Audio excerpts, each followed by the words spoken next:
경인방송 FM 90.7MHz 굿모닝 인천 이도영입니다. 4부 시작하겠습니다. 정치마프쇼 박상병 사평론가 김은경 인하대 정치외교학과 초빙교수와 토론 이어가고 있습니다. 오늘 윤 대통령 구속 취소와 그로 인한 후폭풍에 관한 이야기 나눠보고 있는데요. 김서구 법무부 장관 직무대행 지난 12일 국제법제사법위원회에서 한 말이 있습니다. 법원의 윤석열 대통령 구속 취소 결정에 대해서는 부당하다라고 생각한다라고 얘기했는데, 하지만은 아까 검찰총장이 얘기한 것처럼 즉시 항고하면 위헌이 될 것이 명백하다라는 입장을 밝히기도 했고요. 본안에서 다툴 예정이다라고 이렇게 얘기를 했습니다. 그런데 아까 우리가 잠깐 얘기했는데요. 윤 대통령 석방 이후에 검찰 내부 지침을 통해서 구속 기간을 다시 시간이 아니라 날짜로 하라는 지시를 내렸다고 합니다. 그러면 윤 대통령만 예외적으로 시간으로 계산한 거잖아요. 결국은 이거 어떻게 생각하시는지 좀 그렇죠. 의견 들어볼까요? 앞서 제가 말씀드린 것처럼 오직 윤 대통령 혼자만 이런 특혜를 받는다고 아까 제가 말씀을 드렸는데, 예. 그래서 검찰총장 소리를 제가 개소리라고 좀 험하게 말씀을 드리지 않았습니까? 자, 이 얘기가 뭐냐면, 저는 이걸 보면서 우리 국민들도 이제 판사 한 명이 얼마나 소중한 일을 하고 있으며 잘못된 판단 하나가 얼마나 많은 국민적인 에너지를 낭비하는지 이제 알게 된 거예요. 정말 이런 판사들이 대한민국에 얼마나 많겠습니까? 예. 얼마나 억울한 국민들이 대한민국에 많겠어요. 근데 국민들이 안다고. 야, 판사하면 잘못 만나면은 인생 종 치는구나. 정말 판사도 이제는 국민들이 알고 판사를 해야 돼요. 다 판사가 아니에요. 예. 또 검찰은 더 해요. 자, 이걸 보면서 저는 우리 대한민국에서 지금 감옥에 있는 분들 중에서 억울한 사람들 정말 얼마나 많겠구나. 판사 하나 잘못 만났을 뿐인데, 검사 하나 잘못 만났을 뿐인데 억울하면서 울면서 통곡하면서 보내는 사람들 얼마나 많을까, 이런 생각을 솔직히 많이 했고요. 그래서 앞서 이 검찰총장 얘기를 제가 강하게 표현했는데, 자, 한번 봐보시죠. 법무부 장관도 김서구 법무부 장관 지금 직무대행을 맡고 있습니다만은 법원이 윤 대통령 구속 취소한 그 결정에 대해서 부당하다고 생각한다. 예. 이건 국민적인 눈높이예요. 네. 왜 윤 대통령 혼자만 이런 특혜를 받느냐고요. 왜? 실질적으로 또 검찰도 아마 지금 우리 구속되어 있는 사람들 중에서도 날개선 잘못해가지고 집에 가야 할 사람이 감옥에 있는 사람들 많을 거예요. 그 사람들은 또 다시 되돌려서 이제는 1단위로 그냥 하라고. 예. 그럼 왜 윤 대통령만 시간 단위로 계산한 것을 그대로 인정해가지고 즉시항고도 알아 풀어줘야 됩니까? 그러니까 법원과 검찰이 현재 대통령이라는 권력 앞에 얼마나 비굴한지, 대통령만큼 권력이 없는 일반 국민들은 얼마나 억울한지 우리는 지금 이 현장을 생생하게 보고 있는 겁니다. 그러다 보니까 저는 헌법재판소 탄핵도 좀 불안해요. 예. 솔직히 혹시 어디서 무슨 도장 하나 뒤집어 찍었다고 각하된 건 아닐까. 날짜가 왜 3월 1일인데 왜 3월 11일 찍어서 잘못 적었네 이거 하면서 혹시 기각되는 건 아닌가. 이런 불안함이 우리 국민들 다 앞에 있다고 하면은 법치의 대한민국은 무너지고 있는 겁니다. 이거는. 그래서 이번 기회에 우리가 이런 것들을 국민적인 어떤 이 총의를 모아서 아닌 건 아니라고 얘기를 할 필요가 있는 것이다 싶어가지고 제가 앞서 지금 검찰총장에 대한 이 발언을 아주 험하게 비판을 한 겁니다. 예. 그 심우정 총장이 처음에 즉시 항고를 하지 않은 이유가 법원의 결정을 존중했다라는 것이고, 즉시 항고를 해봐야 결과가 달라지지 않을 것이다라고 얘기해서 석방을 해준 거잖아요. 그런데 다시 대검에서 전국 검찰청에 이런 업무 지시를 내렸다. 즉 다시 1단위로 구속기간을 계산하라라고 하는 것은 법원의 판결을 존중하는 것은, 시간 단위로 한 것에 대해서 존중을 하는 것은 어떤 이유에서 그럼 존중을 했는지, 지금 본인들이 원래 했던 1단위가 맞다라고 다시 얘기하는 거잖아요. 네. 그러니까 법원의 판결은 그렇게 나왔지만 우리가 계산하는 1단위가 맞으니 다시 1단위로 해라. 이렇게 얘기한 것이, 저는 이거야말로 평론가님 말씀처럼 윤석열 단 한 사람만을 위한 검찰의 결정이었다라고 보여지고, 이렇게 여전히 윤석열 이고로 검찰이라는 공식은 여전히 지금 유지되고 있고 오히려 더 견고하게 지금 작동이 되고 있구나라는 것을 봐서 말씀하신 대로 검찰이야말로 이번에 윤석열 정부와 함께 정말 이 없어져야 될 조직이다라고까지 저는 좀 보여지는 예. 이번에 정말 너무 말도 안 되는 그런 사례라고 생각합니다. 예. 다음은 윤 대통령 석방 후에 여야 정치권에 대한 이야기 좀 살펴보겠습니다. 지금 정치권 후폭풍으로 지금 뭐 아스팔트 정치, 뭐 장애 집회 투쟁을 좀 나가고 있는데요. 각 당 뭐 여야 분위기 한번 좀 들어볼까요? 먼저 여당 국민의힘 분위기라든지 또 대선과도 어떤 영향을 미칠지 지금 세법이 다양하지 않습니까? 평론가님 어떻게 보시는지? 네. 앞서 제가 이재명 대표한테 복도 많다고 예. 말씀을 드리지 않습니까? 왜 그러냐면은 사실 이재명 대표의 민주당도 잘하는 게 있는 거 없어요. 예. 뭐 우리 김웅 교수님은 이거 목소리도 높일지 모르겠습니다만은 뭐 잘하고 있느냐 별로 없습니다. 윤 대통령이 워낙 못하고 국민의힘이 더 못하니까 예. 국민들이 야당한테 힘을 실어주는 것이지 뭐 이재명 대표가 좋아서 민주당은 우리 대한민국 정치 미래야 이게 생각하는 별로 없어요. 얼마 전에 이재명 대표가 뭐 중도 보수 정당회를 하지를 않나. 예. 또 세대 정책과 관련해 가지고 국민의힘과 같은 목소리를 내지를 않나. 또 성장이 더 중요하다 그러면서 무슨 자기의 기본 사회를 좀 양보할 수 있다는 이런 행보를 보이다가 예. 또 엔비디아 발언까지 하고 또 자신의 구속과 자신의 체포경쟁과 관련해 가지고 무슨 검찰과 짜고 했다는 등 당내 이간질하는 발언을 하면서 그게 코너로 몰려 있었단 말입니다. 이것이 이제 더뎌 터지면서 이제 이재명 대표 물러나야 된다는 얘기가 논란 한참에 윤석열 대통령이 풀어놨어요. 오히려 이재명 대표한테는 그게 더 이게 하늘이 돋지 않으면은 사실 불가능한 거예요. 예. 어떻게 보면 이재명 대표는 지장도 아니고 용장도 아니고 덕장도 아니고 복장이라고 얘기를 해요. 그런 것도 있어요? 복장도 있어요? 그런 말도 있다. 어디서 저 들었습니다만. 예. 자, 이런 정도라고 하면은 국민의힘은 사실 절망이에요. 자, 이런 상황에서 윤 대통령과 멀리할 수도 없고 예. 가까이 할 수도 없고 길거리에 나가기도 어렵고 안 나가기도 어렵고 결국 윤 대통령이 메시지만 전달해야 되는 그런 상황에서 어떻게 총선 치릅니까? 대선 주자들은 또 뒤통수 맞은 거예요. 결국은 국민의힘 전체가 코너로 갈 수밖에 없는 상황이고 이제는 운명적으로 예. 길거리에 나가 싸워야 돼요. 대선은 두 번째 문제고. 그리고도 특히 중도층 여론이 확 돌아섰습니다. 야, 이거 검찰 큰일 나겠구나. 검찰을 그렇게 압박했던 민주당이 이게 예. 맞네. 또 법원도 이거 뭐야? 판사 하나가 이런 식이야? 큰일 났네. 예. 앞으로 아마 이 법원 개혁도 아마 상당히 가열차게 몰아칠 겁니다. 이제 이거 법원장도 아마 이제는 선거를 해야 될지 몰라요.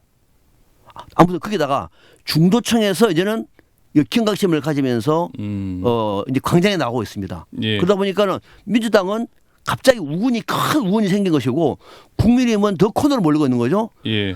이래저래 이재명 대표한테는 참 하루하루가 참 행복한 어쩌면 행복하다 하면 좀 그렇습니까? 예. 조금 나름대로 좀 괜찮은 예. 그런 날들이 이어지고 있는 거죠. 그러니까 윤석열 대통령의 구속 취소 석방이 국민의힘에게는 악재가 된 거고 엄청난 악재가 되고 있는 거죠. 민주당에는 호재가 됐다라는 맞습니다. 얘기잖아요. 민주당 분위기도 한번 들어볼까요? 아니 먼저 국힘 얘기하고 예, 저도 당장은 윤석열의 이 석방이 이 강경 보수들한테는 좀 약간 지지를 더 뭐 가열시키는 부분도 있겠지만 지금 대선 전국하고 보수 전체를 봤을 때는 분명히 더 마이너스적인 요소가 클 수밖에 없다. 말씀하신 대로 윤심의 후보가 대통령 선거에 나온다 그러면 무조건 진다. 뭐 해보나 마나한 대선이다. 뭐 이런 얘기까지 나오고 있는데 저는 이번에 이런 국민의 힘에 이런 지금의 가는 길은 어쩔 수 없이 정해진 길이다. 그러니까 윤석열 이 피의자가 만에 하나 이 탄핵의 결과에 불복한다든가 그래서 장애에 나온다든가 그래서 이번 대선에도 어떤 윤심의 그 어떤 표심을 구한다든가 이렇게 됐을 때는 이 국민의힘은 더 이상 제가 볼 땐 당으로서 존립하기가 쉽지 않은 그런 최악의 결과도 나올 수 있다라고 보여지고요.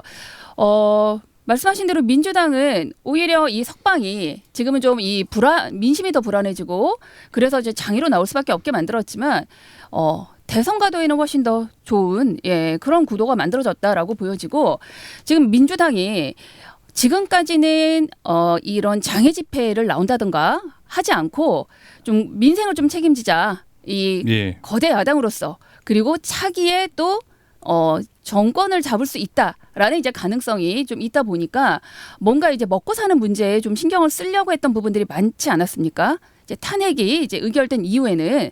그런데 지금 이렇게 장애 집회로 이제 국회의원들이 나올 수밖에 없었던 건 말 그대로 지금 이것이 지금 참심이고 민심이 장애로 민주당을 불러냈기 때문에 지금 가만히 있으면 오히려 민주당은 욕먹습니다. 근데 탄핵을 파면에까지 이르게 하는 것이 지금 국민이 민주당에게 준 저는 책무라고 생각합니다. 예. 평론가님, 예. 아니 반대로 그러면은 윤석열 대통령이요, 아까 헌법재판소 이제 탄핵 심판 결정에 이제 불안하게 느끼는 민주당. 네. 근데 만약에 이제 거기서 이제 기각이 나온다고 해요. 그러면은 그것도 민주당한테 이제 다시 또 호재가 되는 가능성이 크다고 볼 수 있는 겁니까? 기각이 된다면은요. 예. 그거는 예? 생각하고 싶지 않는데 저는 예. 기각이 되면은 민주당한테 호재 악재가 아니라 예. 저는 우리 사회에 엄청난 충돌이 있을 거라 생각합니다.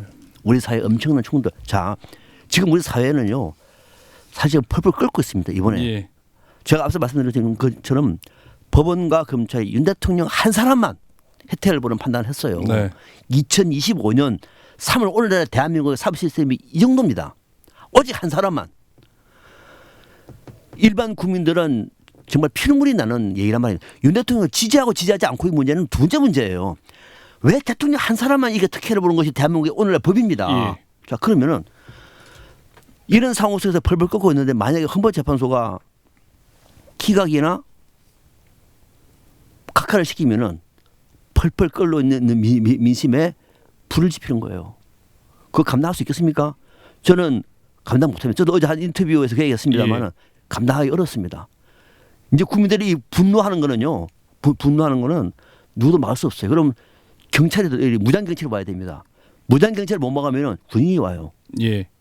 그냥 저는 압박이나 무슨 이런 그런 거 얘기 아니라 충분히 있을 수 있는 상황이기 때문에 우리 이 문제를 불을 지핀 거는 결국 이런 촉발점을 만든 거는 저는 1차적으로 직연 판사고 두 번째는 검찰총장이 만들어낸 거예요. 이것이 여권에 유리하다? 윤석열 대통령이 유리하다 생각하면 바보 중에 바보예요. 절대적으로 불리한 겁니다. 그리고 윤 대통령은 잠시 집에서 있을지 몰라요. 집에 저희 때 술도 한잔 하면서 편하게 생각할 수 있을지 모르지만은 그게 길지가 않습니다. 그래서 전반적인 분위기로는 저는 탄핵이 기각된다, 각하된다 이런 거는 생각하고 싶지 않고요. 예.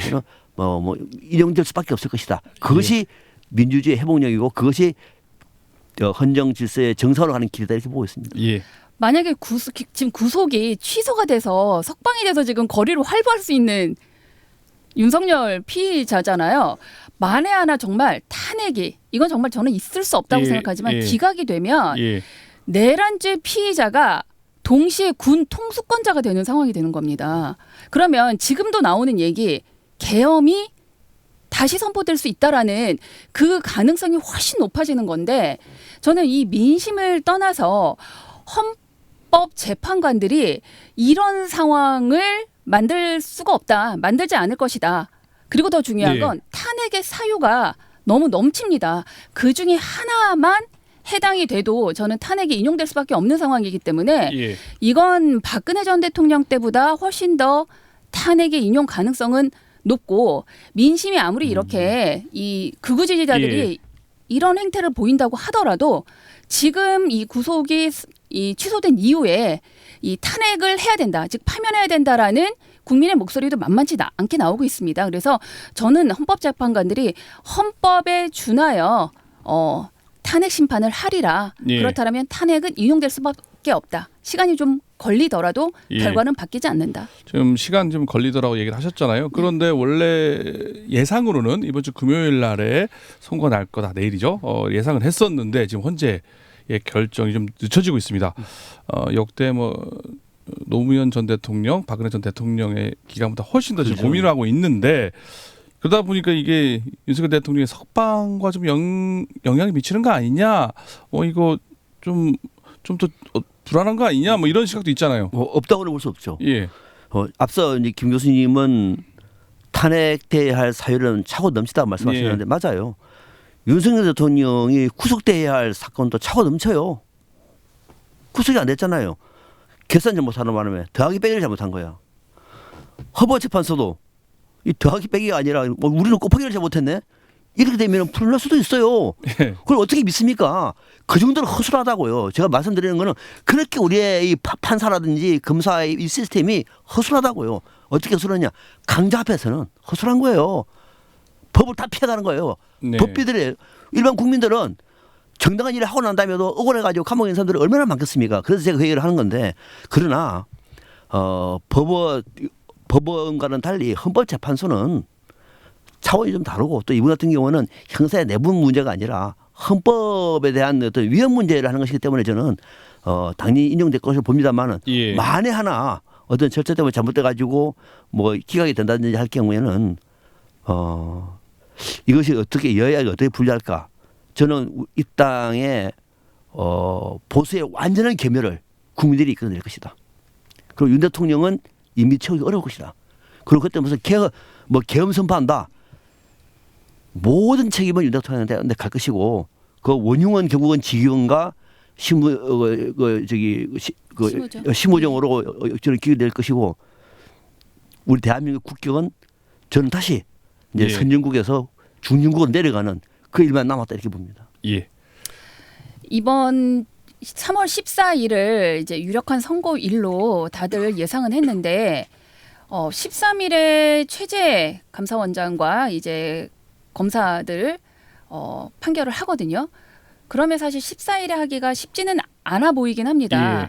그런데 지금 워낙 극과 극의 대치가 이게 지금 정도를 너무 넘어선 상황에서 이 헌재의 결정이 여기에 이제 기름을 붓는 꼴이 양쪽 다 될 수 있다 보니까 제가 볼 때는 좀 시기를 좀 조정하는 것이 아니냐. 그래서 3월 뭐 18일, 21일 정도로 조금 며칠 이 연기가 되는 것이지. 예. 지금 이 헌재 내에서의 뭔가 이렇게 의견이 뭐 충돌한다거나 뭐 그래 보이지는 않습니다. 저는 8대0 전원 인용의 결과가 나올 거라는 거에 대해서 뭐 조금 더 의심하지 않고요. 이 헌재가 처음부터 윤석열 이 대통령의 이 탄핵 심판에 집중하겠다라고 국민들 앞에서 얘기한 만큼 저는 지금도 하나의 어떤 오점도 없이 탄핵을 선고하려고 마지막 준비 중이다라고 봅니다. 헌재가 뭐 빨리 하는 것보다도 제대로 하는 것이 더 중요하지 않겠습니까? 예. 이번 주에 만약에 결론을 내린다고 하면은 좀 서두르는 느낌도 좀 있는 것 같고 또 대통령 선거 날짜도 좀 애매해요. 올 초 정도 연휴 끝나고 난 다음에 바로 해야 되기 때문에 2달 이내는 해야 되거든요. 그러면 그런 것들 감안한다고 하면은 저는 이번 주보다는 다음 주가 그래도 좀 골든 타임이 아닌가 이렇게 봅니다. 전반적으로 윤석열 대통령 석방이 헌재 탄핵 심판에 미치는 영향은 별로 없을 것이다라는 별개의 내용에서는 문제죠. 별개의 문제라고 보시는 거죠. 뭐 좀 화제 전환해서 간단히 요점 하나 여쭤볼게요. 이준석 의원이 지금 윤석열 대통령의 석방은 예견된 참사다라고 하면서 공수처 폐지 법안을 발의를 했다고 합니다. 이에 대해서는 어떻게 생각하시는지 좀 간단하게 의견 좀 들어볼까요? 공수처 폐지. 이번에 공수처의 잘못이 없다고 볼 수는 없죠. 아까 말했던 이제 저는 오히려 검찰만큼은 아니지만 검찰이 공수처 탓할 수는 없지만 저는 공수처의 책임도 분명히 있었다고 생각합니다. 지금 다만 근데 지금 공수처가 지금 이 내란죄를 감당할 수 있는 정도의 조직으로 그동안 키워왔느냐.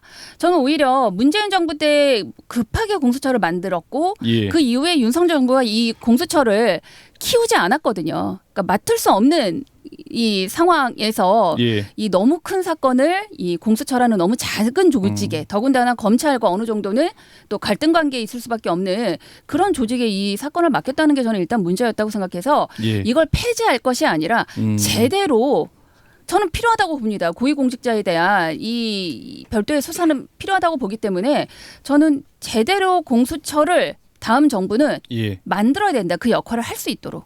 이번에는 알겠습니다. 하지만 공수처는 여러 가지로 문제가 있었음을 보여줬다. 윤석열 그 공수처는 고위공직자들, 검사 판사들 대상인데 없어지면 그들만 좋아지겠죠. 더 신나겠죠. 절대로 그런 일은 안 되는 거죠. 더 확대 강화시켜야 될 것이고 공수처가 그때 역할을 못한 건 공수처 내부의 문제도 있지만 문재인 대통령 책임이 큽니다.